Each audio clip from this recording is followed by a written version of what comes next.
Good morning students.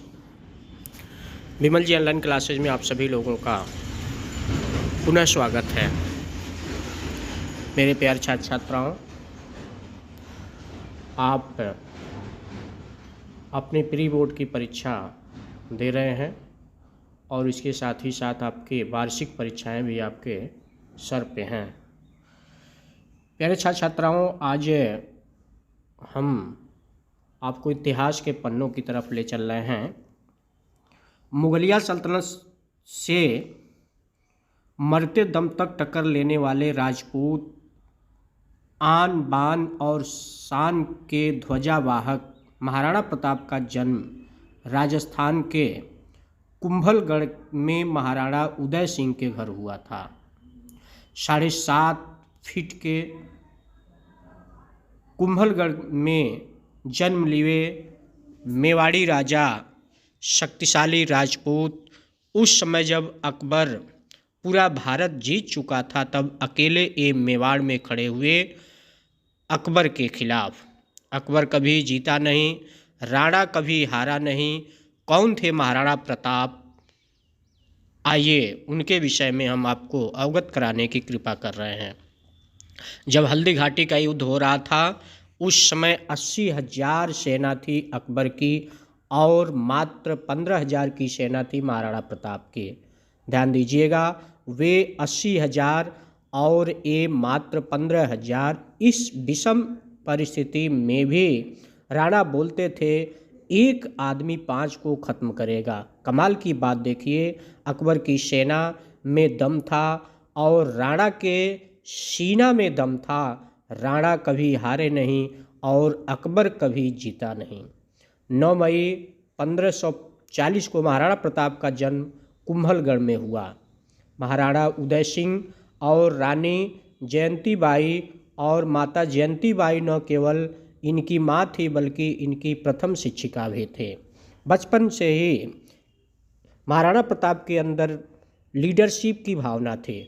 बचपन में ही वे खेल खेल के माध्यम से ही बच्चों के लीडर बन जाते थे, उनकी टीमों का नेतृत्व करते थे और उसी समय इनको अस्त्र शस्त्र व सेना के कुशल संचालन का नेतृत्व भी, इन सभी में इन्होंने महारत हासिल किया।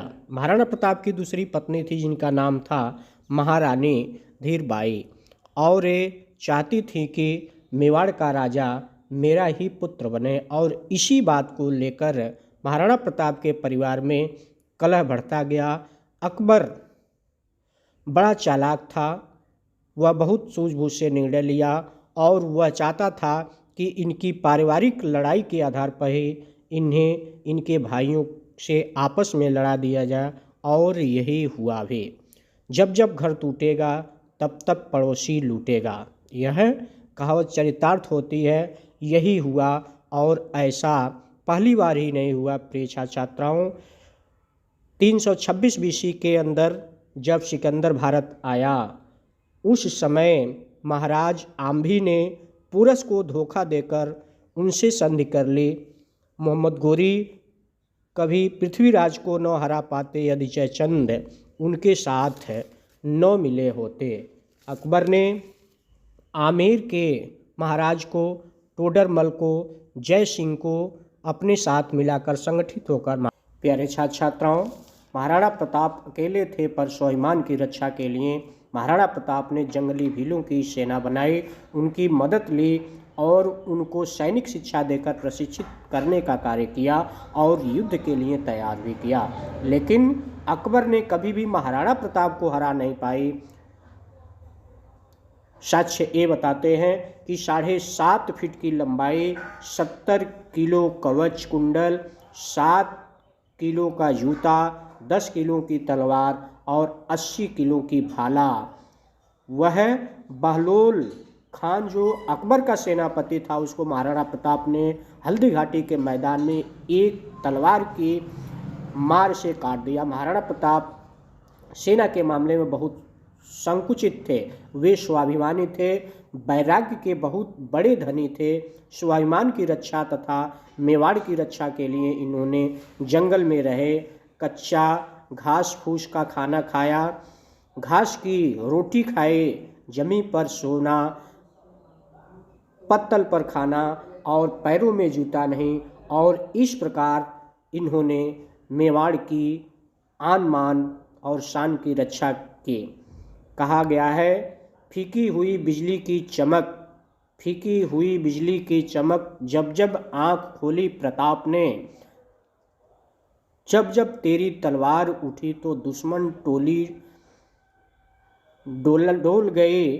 फीकी पड़ी दरार, फीकी पड़ी दहाड़ शेर की, जब जब तूने हंकार भरे, जब जब तूने हुंकार भरे।